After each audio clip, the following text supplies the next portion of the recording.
Your bell work was direct variation, direct, where y directly varies with x, meaning you just have something that you're multiplying x by to get y. We are now going to move into what's called inverse variation. For inverse variation, you have a new form. It's at the top of this page. It is y equals k over x.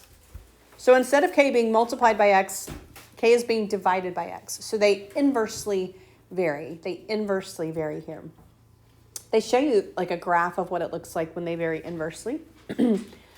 Modeling it. So we're going to model it with this y equals k over x. Suppose that x and y vary inversely. So that's what you're looking for when you have these problems. You're looking for these words right here. They vary inversely. Write the function that models the inverse variation. They have given us an x and they have given us a y. They just want us to write the variation here. So we need to solve for k is what we need to do. All right, and so in order to do this, we are just going to plug in what we know. -5 equals k over x. So then I multiply both sides by that 3. K is going to equal -15. So in this variation, k is always going to equal x times y. All right, k is always going to equal x times y. When we did the direct variation, y equals kx, direct variation, in that situation, your k was always y divided by x. All right. So this is introducing a new type of variation, inverse variation. So my problem here, when I plug it back in, they want the actual model. You would say y equals -15 over x, and that would be my equation.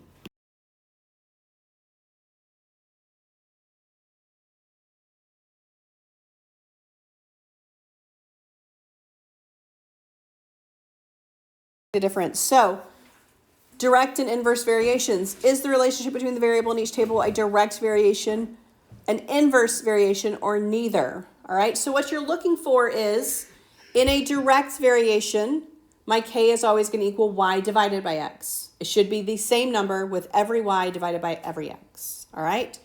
In an inverse variation, my k is y times x, and every k should be the same number for all my y's and x's. If it doesn't vary either way, then I will see a different k appear, no matter whether I divide or multiply. All right? And so if we look at A, we can see the first thing. We're going to say y divided by x, and see if it's a direct variation. So if you take every y and divide it by its x, what do you get? 3.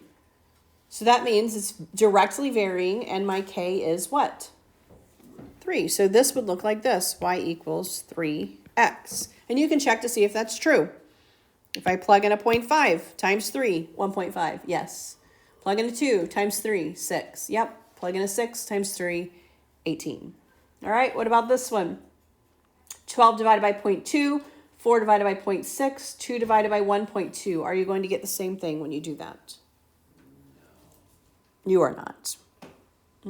What about multiplying? 0.2 times 12, 0.6 times 4, 1.2 times 2. Are you going to get the same thing there? Yes, what do you get? 2.4. So my function will look like this, 2.4 over x. And you can take it, 2.4 divided by 0.2. Yes, that equals 12. 2.4 divided by 0.6. Yes, that equals 4. 1.2 divided by, 2.4 divided by 1.2, that equals 2.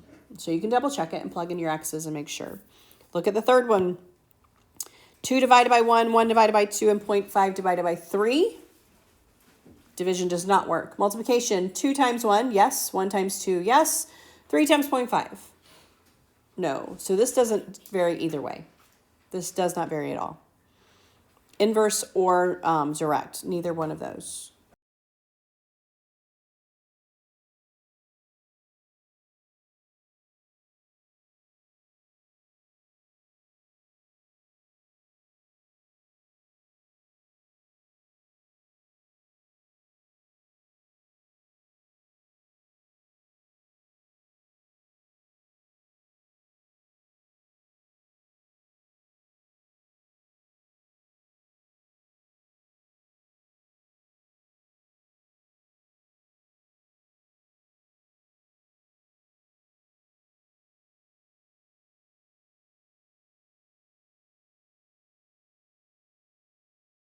Heart rates and lifespans of most mammals are inversely related. Use the data to write a function that models this inverse variation. Use your function to estimate the average lifespan of a cat with a heart rate of 126 beats per minute. All right. It's inversely related is what it's telling me. So I am going to say then that if I'm solving for k, I'm going to take my x's and y's and figure out what it is. All right. So if it's inversely related, then I should be able to multiply my 2 to get my k. All right. So it says let r be the heart rate. So they've given us r is the heart rate. They've said that s is the lifespan. And k is what we're looking for, is the constant of variation. And that is your beats in a lifespan. How many times it beats in a lifespan. All right. And so they just chose one of them. They told me that it varies directly. So they just chose one. And they got a constant of variation for each of the mammals. When they multiplied it, they got a really large constant. And I think they rounded it, obviously, to get this nice round number. All right. So, and then they said average lifespan of a cat. All right, average lifespan of a cat. So I don't know the average lifespan of the cat, right? But I do know its beats per minute. So I do know its rate. So I can just say my rate, 126, times the lifespan, which I don't know, should be this guy right here. What's right? the heartbeat rate of a tortoise? All right. So when they did this, the lifespan is about 8 million, but it's 8 million what? Minutes. Minutes. So You have to get 8 the notation. million minutes. How do I figure out my years? Right. How many minutes are in a year? No. How many minutes are in a year? How many days? No, don't tell me. So shh. We're going to do how many minutes are in an hour? How many minutes are an hour? 60. How many hours in a day? 24. And how many days in a year? 365. There we go. I hate you. Thank you. Yeah, it is. How long, man? 15 years. You can combine different types of variation, direct and inverse. So there are different types of direct variation. Y varies directly with the square of x. So you have to pay attention to your wording. Y varies directly, you're going to say equals, with the square of x, k times x squared. Y equals k times x squared. So let's look at the next one. Y varies inversely. So we're going to say y equals, and we know that whatever it varies inversely is going to be in the denominator. So y varies inversely with the cube of x. Y equals k over x cubed. All right, so this is interpreting the word problems. Y varies jointly. This is a new one, jointly. Jointly is with whatever happens next. If it varies jointly, you're going to say z equals k times xy. Varies jointly. Y varies joint with x and y inversely with w. So varies jointly with x and y and inversely with w. So that means k, x, and y are going to be in the numerator. W is going to be in the denominator. Z equals kxy over w. Z varies directly with x and inversely with the product of w and y. That means k and x are in the numerator. W times y is in the denominator. Z equals kx over wy.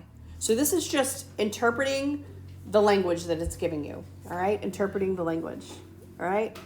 So let's look at example 4. Newton's law of universal gravitation is modeled by the formula F equals G m1 m2 over d squared. F is the gravitational force between two objects with masses 1 and 2, and d is the distance between the objects. G is the gravitational constant. Describe Newton's law as a combined variation. All right? So we would say that force varies jointly with the masses 1 and 2, and inversely with the distance between the objects.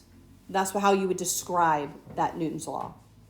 G is the constant, so you don't have to mention it. G is a constant. That is your K, right, in this particular one.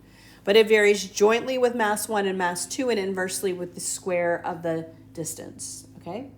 With the square of the distance. Make sense? All right, let's look at solving these then, geometry. The volume of a regular tetrahedron varies directly as the cube of the length of an edge. The volume of a regular tetrahedron with edge length 3 is 9 squared root of 2 over 4. Find the formula for the volume of a regular tetrahedron. All right, so we're going to say the volume, V, varies directly with what? Directly with what?